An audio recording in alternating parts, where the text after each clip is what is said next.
welcome to the Scene Woman. I am always excited. Yes. And today I have a very special guest with me. And yeah, I would let you introduce yourself. So, what is your name? Okay, hi everyone. My name is Kosy Nwafor-Orizu. Yeah. Great. Okay, so beyond the excellent career we see out there, who is Kosy Nwafor? Apart from being a child of God, I am also a mom and a wife. I am also someone that is passionate about, service, and whether it's in my community, whether it's, like within in church or whatever. I'm always someone that's passionate about serving. Great. So you have worked across multiple prestigious organizations like CIPD, to the Health Lottery. What drew you to financial accounting, and has this always been your dream, or is just something you found yourself doing? Okay. I think growing up, I've always wanted to become an accountant, but it wasn't meant to be the first thing. I wanted to be a musician because, wow. yeah, my whole family were all musicians. We're all singers. Wow, amazing. After doing like classical music, all the whole thing, I thought I wanted to, but I'm also from a Nigerian background. So, you cannot say I want to be a musician. It's not possible. However, I saw my dad's best friend. He's an accountant, and I loved his lifestyle. It was something I wanted because I didn't want to be working, always. All the time. Yeah, all the time. And he's like an entrepreneur as an accountant, and I wanted that life. So and I'm good with numbers. So yes, I was You like, must be really intelligent. not that great, but enough to pass. No, so I decided to pursue math. I didn't know what either mathematician or accounting, but I know it had to be math. I always wanted to be an accountant from young, and I had two options: either be a musician, an accountant, or an accountant. But I couldn't be a musician because my parents told me I needed to do accounting first before music. That was the agreement. So, but I did it. I went to university. I did my undergrad, and then I did my master's in finance and investment. But yeah, I've always wanted to be an accountant. It's not something, I don't know. I love the lifestyle that I've seen from different accountants that I've spoken to, and even back then, the great thing about studying in the UK is that you have work experience. And I did work experience, and honestly, I did a work experience. It meant to be 2 weeks work experience, but I enjoyed it. I stayed on until doing it, even whilst doing my secondary school and even to my university. I stayed in the same place. So I've always worked, and I loved that. Like, I'm good with numbers. I'm good with reporting. It's having that direction from a young age. I didn't need to. Which is very important. I wasn't confused. So I knew what I wanted, and I was just working towards it. Yeah. Oh, that's so good. Wow. So financial accountants often work behind the scenes, but keep the entire organization running smoothly. Can you share a moment when your work made a critical difference that others might not have seen, that wasn't visible to others? Oh, definitely. I think in one of the companies I worked for a startup. Yeah. It's like it's not really a startup, but it's 3 companies that merged together. So once the merger happened, it's now a startup. So they changed everything. The whole finance team were like the previous finance team in the 3 different companies were all like I won't say fired, but like made redundant. I came in, started myself and my then manager, and had to recreate what finance should look like in the new company. So it was new to me because I've always worked for established companies. Did you have like enough experience when that happened? No. But I'm always which is why like I was contracted. So the thing about contractors is that you're expected to know. Do you understand? There's no, can you give me some time to learn? None of that. So it was like they push you into the deepest part of the thing, and you're meant to just learn how to swim. So which is what was great for me, because I'm a problem solver. I'm someone that enjoys challenges. So for me, I saw that as a challenge that I needed to, like, sometimes I would work till 11 p.m., 12 a.m. and no one is paying me, no extra time. Wow. But this is just for me to be able to find a solution. And I'm so grateful I did, because even after I did that, something that was meant to take like 12 months took 9 months to complete. And even I was recognized for it, because in terms of like migrating financial systems and everything, learning from different countries that don't even want to talk to you because they were dealing with someone else that they became friends with, and that person was made redundant, and I came to replace them. So there was this animosity. Do you understand? I can imagine. But then after that, everyone is enjoying it. All the sales team are loving it, and I'm like, if they only knew. Yeah. Can you imagine how that felt? Okay, so what does being seen as a female, a woman, accountant, how does it feel? What does it mean to you to be seen as a woman in your own sector? Like, how does that, what sense does that give to you? I don't know. I think I'm a bit different from everyone, because I know that people want to be recognized. That's what being seen means to them, is like to be in the spotlight. But for me,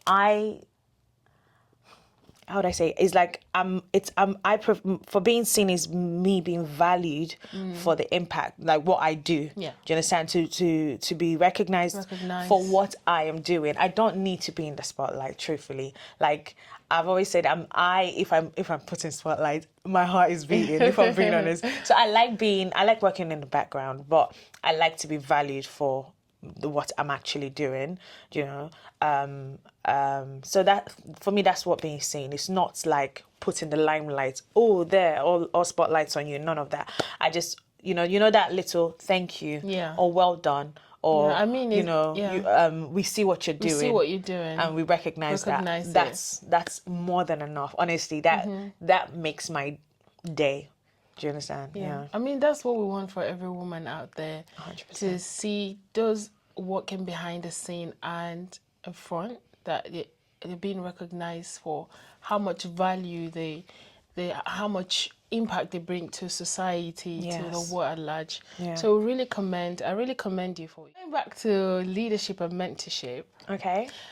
You mentioned training and development, if not as wrong. An expertise area. Have you mentored other women entering finance? And if yes, what advice do you give them about navigating that field, that sector, if you have actually mentored women in that sector?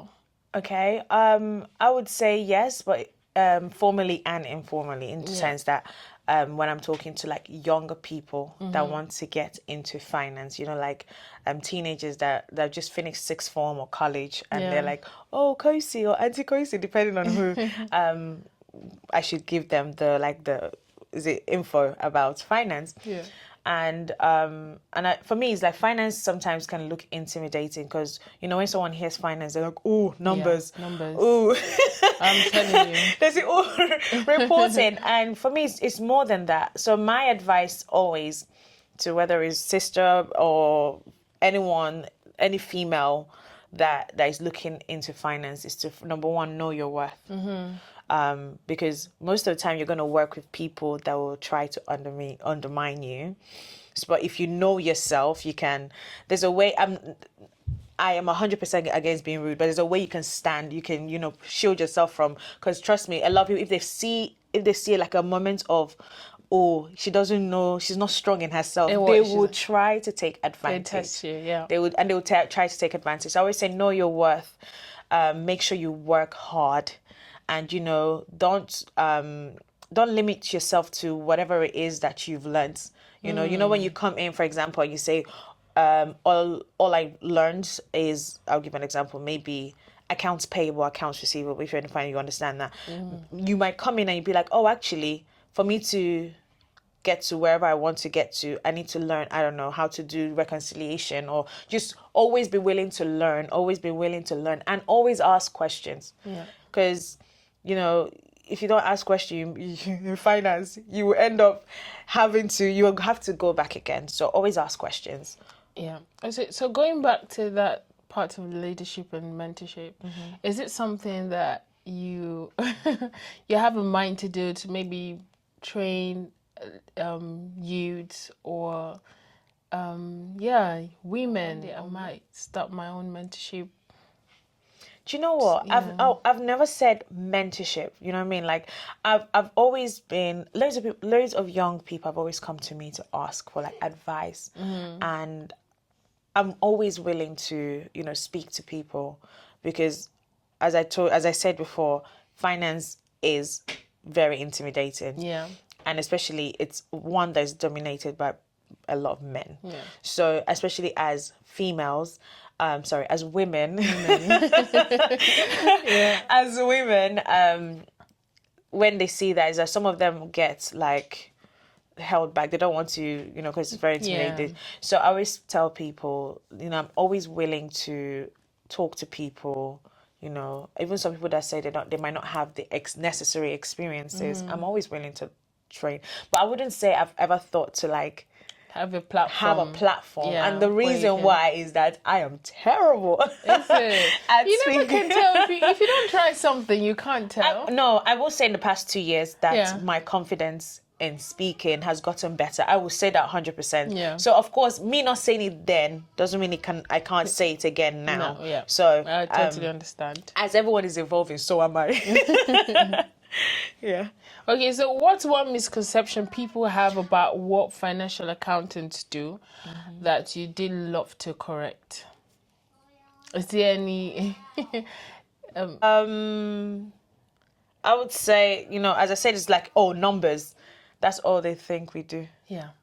That's all they think people in finance do. So there's more to accounting. Oh, yes, we help. Not the spreadsheet. It's more than that, because without a finance team, without a finance person, you're not able to, like, it's hard for you to budget. It's hard for you to forecast. You cannot grow your company.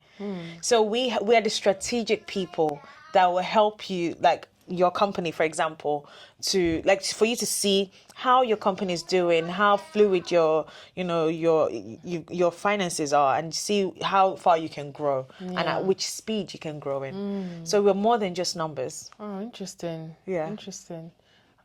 I might change my career path. Okay. If you're ready for hard work, sure. You're clearly passionate about accuracy, compliance. So how do you stay motivated? How do you keep yourself motivated? Especially when your best work often goes unnoticed by the public. I think for me is that I'm working towards something. And also I try to remind myself that I'm trying to create stability and trust and growth for any organization that I'm in. Yeah. And if I'm being honest, this is something I've always wanted to do. So I don't know, that I try to encourage myself, you know, like, this is what you've wanted. You're in it, you know what I mean? So just work hard, be the best that you can. Yeah. Exactly. So as long as I do my part, you know, God takes care of the rest.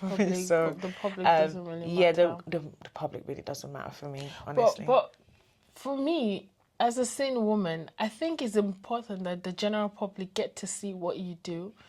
And in this context is to encourage potential or aspiring accountants, Yes, the young definitely. ones that want to go through such career paths.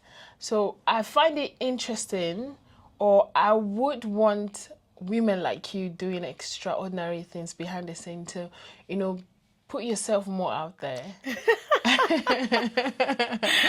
I mean, do you know the crazy thing, the funny thing is that, do you know, I think when you were just talking now, one thing that came to mind is that people don't think about finance people until when a company gets sued. Like, for example, I don't know if you're not sued or fined. Yes. You know, like Tesco was fined millions, hundreds of millions Yeah. because of dodgy finance. So it's like, oh, but what about the finance team? But trust me, everyone, I get what you're saying. It'd be great. The best thing is for people to come out, speak more about what they do. But I think this is where I think everyone's grace is different. Yes. And for me personally, I've just been someone that is just, I think if you know your strength and your weaknesses, and something I always pray against is pride. That's my biggest 100%. Prayer. So maybe it's my, can I say messed your up? Own way. It could be messed up, let's be honest. Yeah. It's my own messed up way of staying humble. It's just staying, it's not like I'm hiding, no. Because God has his own way of bringing me out, right? But I am not chasing. Yes. You understand? Yeah. So if it happens, then glory be to God. Yeah. That's just how it is for me. Okay, so honestly. I'm quite curious, yeah? Okay. What would you tell a young woman who is considering a career in finance but feels intimidated by a male dominated perception of industry? Because I know, especially I wouldn't want to tag a specific system, but there are specific systems where it's more of the male, because they feel that they have the manpower, the brain to. So what would you advise a woman wanting to go through that path and feels intimidated? My biggest advice to any woman that wants to get into finance is to study hard. Is to grow, always be willing to learn everything, learn all the systems, learn everything you want to learn, and also understand that your competence, like you knowing how and what you have to offer, will always speak louder than any kind of stereotype that's out there. Yeah. Of course, we're females. There's many reasons why we might not be considered. But if you know your thing, if you have the degree, if you have the qualification, if you have the experience, they will take you over any man. Let's be honest, they will take you over any man. And I give an example because, I work in finance, but I am not fully qualified accountant. I'm a finalist. So I'm a finalist, but my role is that of a fully qualified accountant. I'm not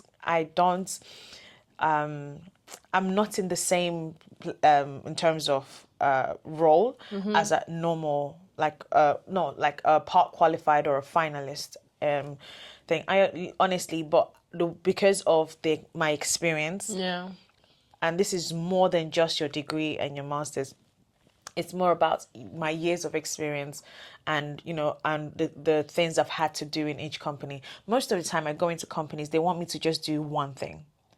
But because of me wanting more, I'm always asking to go to my manager. Oh, can I have this? Can I learn this? Can I do this? So always be willing to learn. I always wanted to learn more, and I always learned more than what was on my contract. I always did more than what was on my contract. So when I moved on to another role, I grow. I'm at a different stage, So I would say keep learning, and especially even if you become a fully qualified chartered accountant, you're still gonna keep learning. It's continuous learning, isn't it? So just don't get lazy. That's my biggest thing, because don't get comfortable. Just keep learning, keep praying, be open. Change will happen. Be very open to learn. Be very open for change as well. Because you might start off in one place and you see yourself in a different place, but don't stop that. Especially if that's where God wants you to be, you just have to say yes and move on. I like how you said you did not just focus on your specific role. You were open for more. You wanted more. You desired more. I think that's what a lot of women, a lot of people should, don't be so comfortable with one thing. Always desire for more. Want more. But most of the time is because, not always, but like sometimes it could be that they're scared to ask. Yeah, that too. 100%. I agree with that. My little sister, she always says that if you don't ask questions, you get lost. You get lost. You get lost. 100%. So I think because of she's my younger sister, but because of that mentality she has, that's how I approach life. Like in terms like I ask questions. Can you teach? If I see her doing something, I'm like, oh, I would love to learn about budgeting. Yeah. Can you show me? That's how this training. Wow. You know, I tell everyone. That's even with like make strategic relationships at work. Yeah. You know, I know people like to, they make friends with people on the level or someone that's willing to accept them as friends. But for me, I'm very strategic with friendship. Like especially with work, especially with my career. Yeah. I make friends, I won't call it friendship, relationships. Yeah. I make strategic relationships with like people that could take me like I can grow higher from whatever I gain from them. Do you understand? So even at work, I might be with you because we're both accountants, but honestly, the person I'm talking with is the CFO of the company. Oh my God. I love that. Confidence. And it has a lot to do with confidence as well. You need to build that confidence to see beyond. Honestly, something weird because I don't think anyone will see me and tag confidence in the same level. But I think because I know it's your mindset. And also, it's also something I'll keep saying, going back to this, something I've always wanted to do. Accounting has always been my passion. I've always loved, it's something that I enjoy. So I don't want, and I'm someone that when I get comfortable in one place, I leave. I refuse to be comfortable. Wow. I don't know, you know, when even when I'm praying, it's like, God, anything that keeps me comfortable in a place, you know. So that's how I approach life. It's like if I see them comfortable, I want to. It's my time to either change, not leave. Change. Yeah, sometimes it might be in the same company, but change. You know, ask for more. Oh, I think a lot of women need to emulate this attribute. Honestly, I really admire that. Okay, so how do you balance? Yes, because this particular question, I'm a bit curious. How do you balance work, life, family, and purpose? And I know that, like you mentioned earlier, you are also a musician. Mm-hmm. How do you balance all of this? Okay, I won't say. Okay. I won't say I balance everything. Like I won't say, like, for example, I have everything together. But one thing I do is that I set time apart. So when I'm doing one thing, whether it's, for example, motherhood, I'm 100% doing that. Yeah. Do you understand? And when it's work, I am 100% doing work. Yeah. I wouldn't say I have it all figured. Yeah. Sometimes when I'm working, motherhood will lack. Do you understand? Or wifehood will lack. Or ministry might lack. Do you understand? But when I am focusing in ministry, but I won't lie, ministry has never lacked. I think that's my biggest thing is like... That should be primary. That's always been my primary goal. So anything that keeps me from doing the work of God, I will most likely not be there. And that's even with my career. I'm like, this is how I work, even with children. I had to pray to God because even when I got pregnant and I had my children, I always asked God, like some parents would take annual leave around their children. I take annual leave around the ministry. Wow. No, honestly, that's the only time I take leave. Yeah. I can keep my leave, like my company actually begged me to take time off work. Interesting. They begged me to take time off because I'm like, what do I need? It's just to sit down at home and, you know, so it's only if there's an event going on or I need to be there, then I take time off. So for me, ministry is number one and everything else is, organized. Yeah. Well, I'm very good at organizing. So for me, it's easy for me to put things, in order so that, husband won't complain.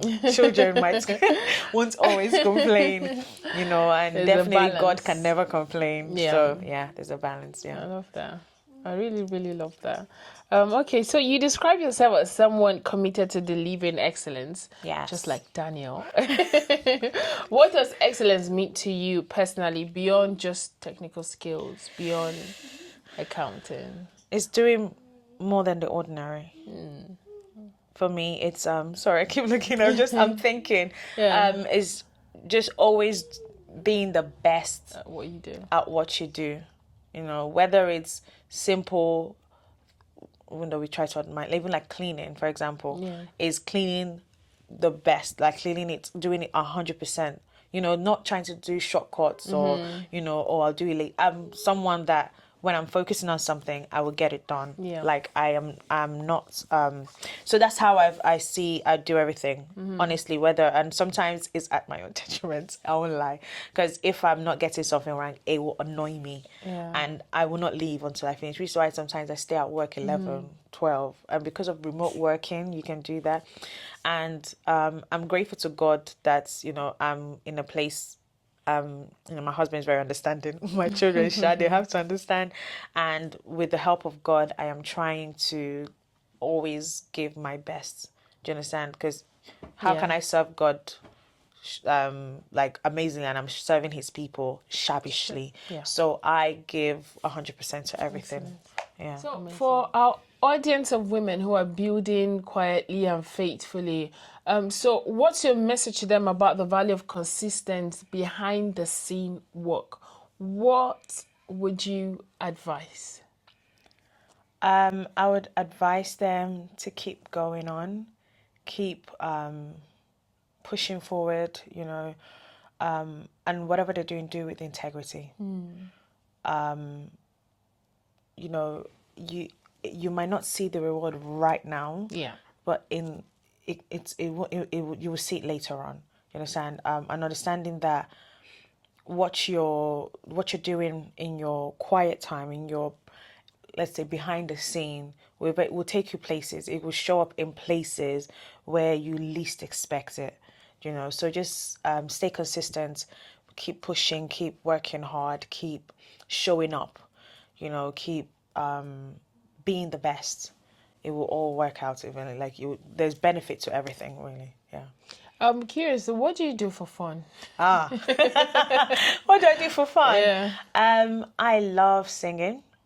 I love music. I love listening to music, scoring music, as Nigerians like to say. I like dissecting music. And then apart from that, I enjoy Korean films, Korean or Chinese films. Wow, I love Korean movies as well. Yeah. Not movies, drama. The drama. I like a good series. I'm not into movies. I like drama, and yeah, I enjoy it.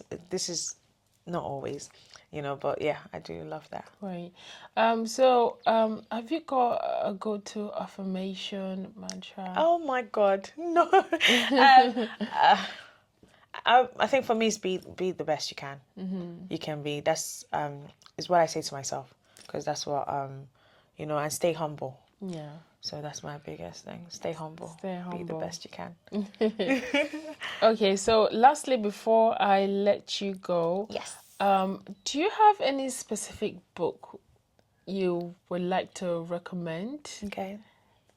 Any book in the area of accounting, finance, recommend to any woman wanting to go into finance, or any book that is specific to you that sort of helped you in your My journey. Your journey, yeah. Oh, okay. I wouldn't honestly with finance. It's not a book, as in like it's more. I won't lie. Just read Financial Times. Financial Times. Read Financial Times. Read newspapers. Read what's going on in the world. Read journals. You know. Read people's write-ups about whatever is going on in the finance world. And also sign up for a professional course. Yeah. Yes, sign up for a professional course and read the material. That's honestly with that's because whatever you read, unless if you're trying to better yourself as your finances or then if it's that kind of, then I would say there's books by a lady called Bola Sol, BOLA and then space SOL. She has books on finances. There's books, the Gary Chapman, the guy that wrote. Gary. He also has, but I think the one I have is in my house somewhere. It's got something. Something is yellow, and I know it has wealth at the end. But it's when I find it, I'll send it to you. When I get home, I'll send it to you. And then the last of all, which is the OG, is Rich Dad Poor Dad. Rich Dad Poor Dad. I've heard about that book. Yeah, that's that one. I won't lie. Anyone that says, oh, they want to know habits, building habits, Rich Dad Poor Dad. On it, even from the way you speak will change. Is it? Yeah, 100%. 100%. Interesting. Yeah. Wow. It's been an awesome, honestly, I don't want to let you go. It's been, I wish this conversation will go on and on. It's been an awesome time with you. Thank you so much for shining your light. And lastly, before we go, I know you've got other businesses. Yes. Would you like to highlight that so that, other people can know more about what you do outside accounting and finances? I know there's more. Yes. There's more to your profile. Yeah, so thank you. I have myself and my business partners. We have a cleaning company, Anco Cleans. We specialize in whether it's residential or office and commercial properties, whether it's, after builders cleaning. So we have the business that we supply cleaners to whoever requires it, and we cover London, Peterborough, Lincolnshire, and Spalding area. So if you're around that, reach out to me. I'll definitely our website is www.anklecleans, that's ankocleans.co.uk, and just send us an email or call and we'll definitely help. I also have a virtual assistant company, yes, which I help like companies with like migration. It's in the finance, so helping them whether it's migration or even just if they want like a virtual assistant that will help them with scheduling or whatever any company or any manager or someone requires. So yeah, those are my two businesses. Thank you so much for gracing us with your presence, for being part of the Scene Woman. Thank you for shining your light. It has been very, very insightful. I've learned so much, and I bet a lot of women out there will learn so much from just watching this episode. And thank you for inviting me. Thank you so much. I'm so honored. Oh, God is good. Thank you so much. Thank you so much. It's been an awesome time. Stay tuned. Keep watching The Scene Woman, and have a lovely day. Bye. Bye.